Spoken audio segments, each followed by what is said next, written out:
Felder, why is your hand sticking up in the air like that when Miss Fallon is talking? Are you checking for wind velocity? No, you can't go right now. We have so much to do right now. This is the musical portion of our afternoon. Do what the girls are so masterful at doing. It's that time again, kiddies. Time to say howdy to 25 new little friends. Think we can get them in the right order today? It's a long way from here to MIT, and A, B, C, D, E, F, G. Gregory Baldwin, is that a finger sticking up your nose? Oh, come on, take it out. I think you passed it in front of it, in top of everything else. It's impolite to eat in front of everyone else, so unless you have enough for the whole class.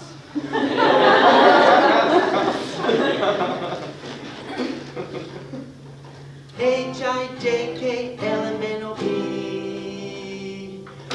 Patterson, Novak, could you please collect your worksheets right with error and contemplate with me for one moment the history of all human folly. You all sit surrounding Madeline Feynman, who we can all tell is the self-appointed smarty pants in the class, and still you all miss question number 7. How much is 5 plus 3? 8. I'm going to tell you something that accountants tell me over and over at tax time. Get the answer any way you can. And if you can't see the answer, go back home and tell your parents you need your eyesight checked.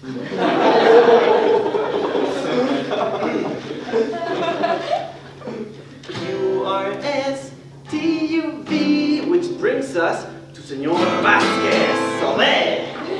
Vasquez, that is not the purpose to which we have the number 2 yellow lead pencil. I know you're not as yet familiar with this language as you will someday shortly become, but for now, no escracher, your pecker, with pencil, comprenez? Please, the pencil is our link to finer things. We write an apocryphal verse on your pecker and how your pencil comes in place. W, X, Y, and Z, which brings us to Mr. Sorber. Could everyone please turn and relate to Mr. Sorber, who is in need of a lot of attention? Are you getting enough focus now, Mr. Sorber? We all know that you, out of all of us, have mastered the complexities of the English alphabet and feel the need to push on to higher matters. But let's not forget, we're wrapping up the first week of kindergarten here. Let's not push it. So, these are the stepping stones across life's creek that will form together the greater part of your personalities, hence the lives you will lead, your happiness or your sorrow. So, in short, after this, you're cooked. But Mr. Bear wants us to think about something else. Well, yes, Mr. Bear, assuming we can dismiss Eastern religion, and I don't believe anyone who's truly lived a Sunday to write in a coherent essay form, we can say that this is it. We only go around once. And doesn't that make you want to scream something?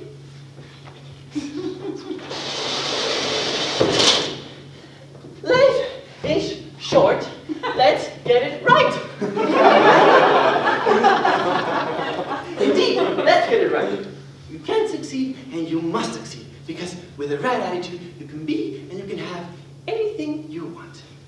And someday, you'll look back and thank me for being the most positive, illuminating image in your otherwise drab, pedestrian little Paula McPhee! Take your hand out of there! I'm sorry, Paula was having a very private moment here, and it's nobody's business except Paula's and I, because I care about Paula's life. Please, help clear the air. Think of white things like flour, good, and sugar, yeah, and snow, and little snow angels, and little children making perfect little snow angels. The world, a beautiful place, and I feel better. Ooh, who brought the apple? once again, huh?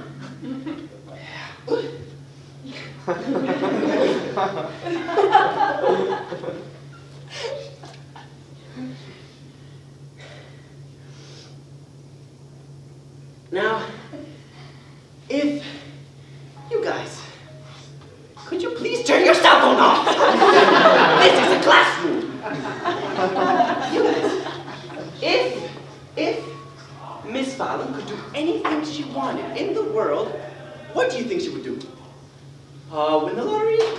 No, that wouldn't solve Miss Fallon's problems. That would just put a lot of money between her problems or herself. Go to the moon? Nah, not go to the moon. Who would walk her father on Sundays? What would happen to her circulation? Get married? No. If Miss Fallon get married, then she'd have to put all her trust in one person, and Miss Fallon is not yet insane.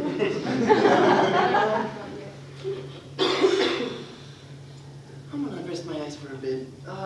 Now, Miss Fallon wants her buddies to sing the Merrily, Merrily song, okay? Well, before the bell rings, I'll just rest, brother. Row, row, row your boat gently down the stream. Merrily, merrily, merrily, life is but a dream.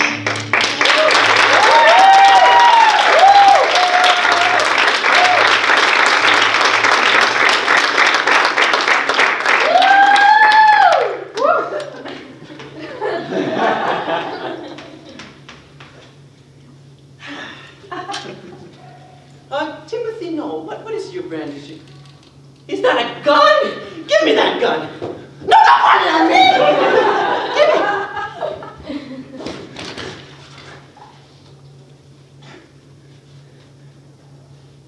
It's Thanksgiving? But I would cry. I've told you the things that used to make Miss Fallon cry before. I used to cry when I couldn't tie my shoe, or when my brother got a bigger slice of cake than I did, but that doesn't make me cry now.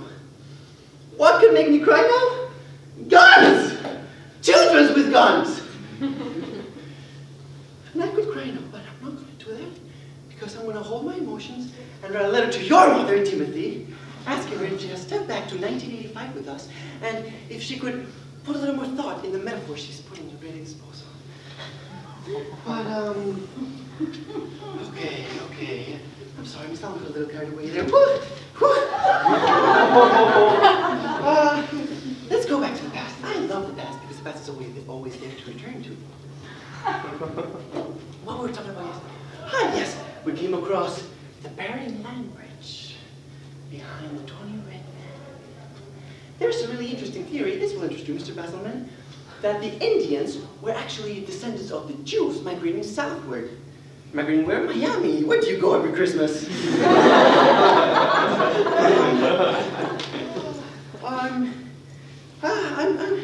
I will not push ahead in time or behind in time, however you may, to a moment in history. To a moment in history, 500 years ago, when our Indian friend looked up from the fire he was tending, looked out to the distant horizon, looked out into the boundless oceans, and saw 3 ships begging, coming to his land. The Indians saw for the first time the boundless sea being broken by these 3 ships. And he stood there and said to himself, I'm fucked.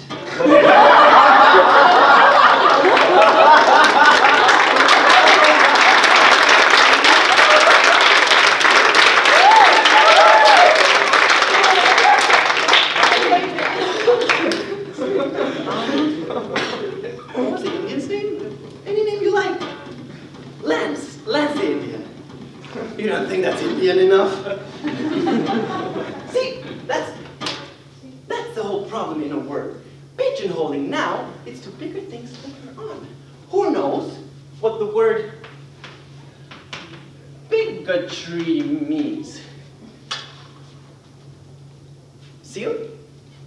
A person who marries 2 people. No, that's not bigotry, Seal. When a person marries more than 1 person, it's bigamy.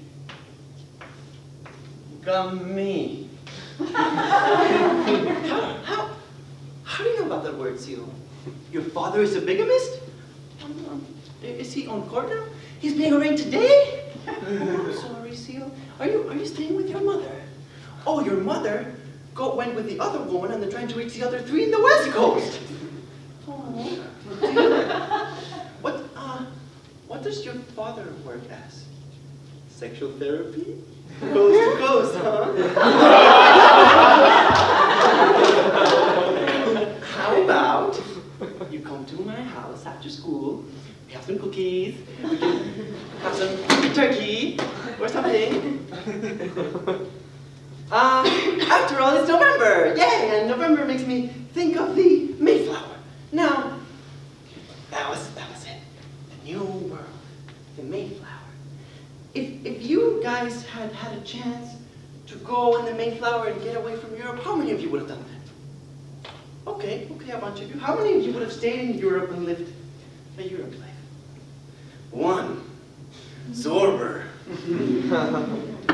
Mr. Zorber, why don't you go back there and help yourself to those comic books? You can lay down, relax, take a break, rot whatever is left of your brain. Not the Mayflower, for God's sake. I'm glad President Reagan isn't here to hear that, because you guys are not getting a word of what I'm saying to me. That's okay, Miss Fallon gets... Yeah. Oh, an apple. I brought the apple. Perfect fruit.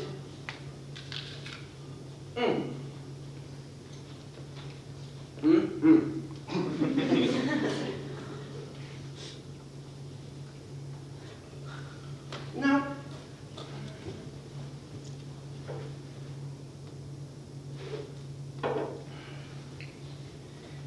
if you guys could, Oh, Sasso, I'll break your legs if you do that again. You, out of all of us, have to understand what I'm saying, because you did very well in the placement tests in September, and you could save all our asses from the next nuclear war, so you better get into nuclear terms pronto. Did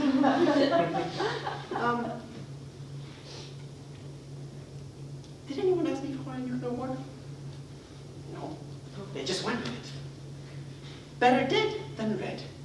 Better dead than red. You guys have probably heard that in some of your father's dreams when they're sleeping, because, you see, your fathers want to be on top, so they dream of being on top. Your mothers, however, like to stay in the middle, so they keep having kids. Then there's only the bottom left, and that's where you go.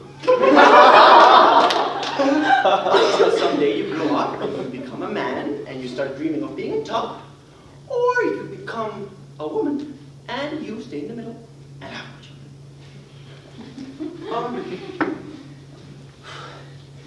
Now, Miss Fallon's getting one of those headaches that she gets whenever she thinks of the far-reaching implications. Let me just... Oh, what's that I read? Oh, yeah, this is what your mother did when she was ready for labor. Yeah, that little kid that's going to your house. Yeah, no, I'm not ready for that kind of delivery. What I want to deliver to you guys is a tickle. Think of Miss Fallon tickling the back of your necks. And tickle and tickle and tickle. Yeah, look at those smiles. Don't let anyone tell that Miss Fallon doesn't have beautiful pilgrims. She forgets about all the far-reaching implications when they smile at her.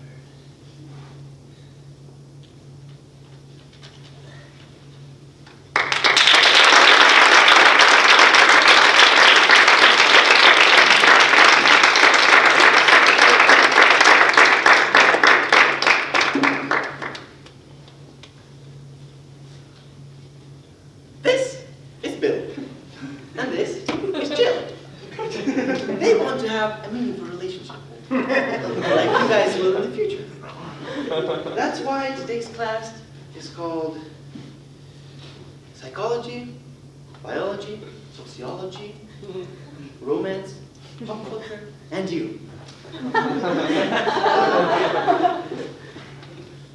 Now,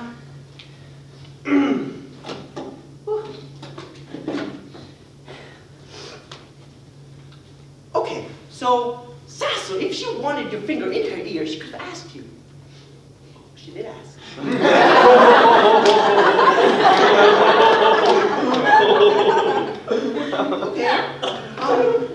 Okay, let's push a little biology in this while we feel the need. What do you kids think of when I do this? Mr. Noel, what do you think of? A combustion engine. Okay, Miss McPhee, what would... Threading a needle, okay. Yeah, I think it's pointless to keep going with this subject. Sex invites a marriage between business and personal life. What starts as fun and lovely ends up needing a lot of corporate planning. Now, let me tell you something, and you girls, listen up. Sex screws up everything.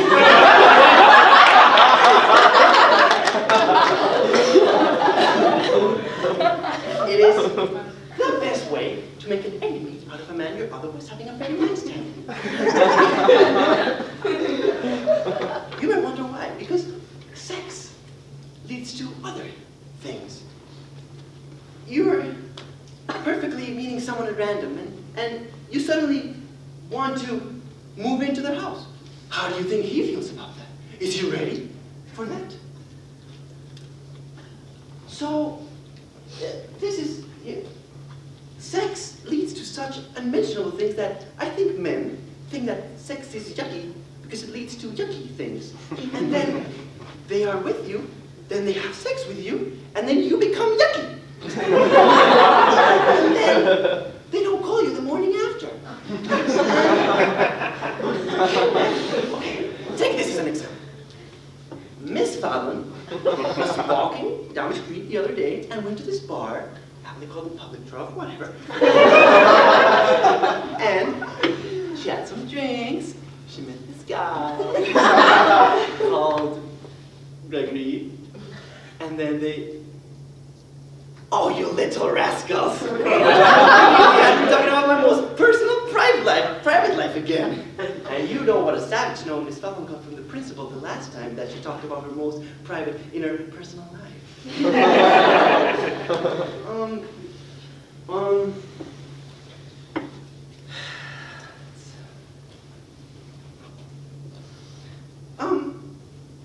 Let's see, Mr. Mayor.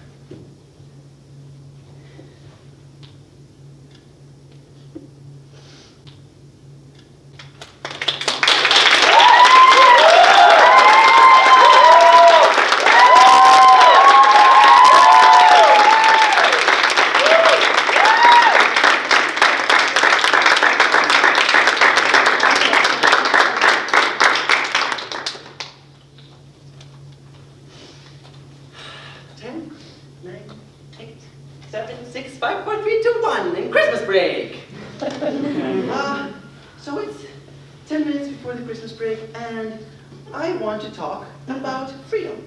Now, who knows who Abraham Lincoln is? Okay, what did Abraham Lincoln do, Alan? He set the slaves free very, very well. Now, what is a slave, Seal? A black man forced to work for no pay. Yes! This would be a very hard one for you kids coming from a high-income families, but what is the difference between a slave and a cleaning lady? Yes, you let the cleaning lady go home. But a little victory is a victory too. And finding yourself starts with being free and knowing who you are. Now,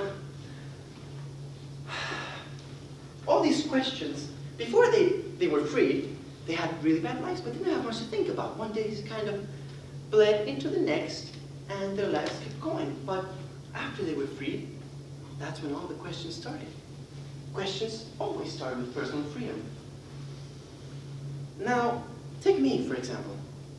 I've been living alone with my father for many years. You may think that's a contradiction, but someone can live alone with someone else, especially someone who is older and drifting further and further away. Now, maybe he's belonged somewhere else for a long time, or maybe I belong somewhere else, somewhere more with the living. So this is very hard for me to say, but after the Christmas break, my father won't be living with me anymore. What's that? Is he gonna die? Well, Irene, it's an interesting fact, but we're all gonna die someday. Some of us are just not ready. He's been taken care of, and we'll still have a walk on Sundays, so the circulation will stay fit. But I'm gonna make his house my house, take down the black curtains, and put some flowers. And I'm gonna put a mirror next to the door. And every morning, go look into that mirror and wish myself something. Well, I'm gonna wish myself well. This is also very hard for me to say, but after the Christmas break, I won't be here with you guys anymore. You'll have a substitute teacher, and I'll go somewhere else. Well, I'm not going to Miami, Alan. I don't know where I'm going. I just know that I can't come here and steal your happiness anymore. I have to make some of my own. And, so you guys behave. Sorter, what are you doing? Get down from the window, Shell. Oh my. What are you doing? You're gonna jump? You're gonna jump because you think you've been battled here and that's why Miss Fallon is leaving? And that's why you brought the apples? Oh, Sorter. Come down here. Come on. If you jumped, I wouldn't be able to thank you. Because, you see, you kids think you come here every day and learn, but I've learned a couple of things myself. And you have a great mission anyways. You have to show some new, young, effervescent teacher coming out of teacher college the true meaning of misery. Isn't that fun? Get down there, don't be an imbecile. I know your parents don't talk like that in home, but they're overeducated. They're afraid of you. Because you know that there are things you can't argue. You know there are things that you can't know. And they just can't accept it. Come down here, be with me for a couple more minutes, won't you?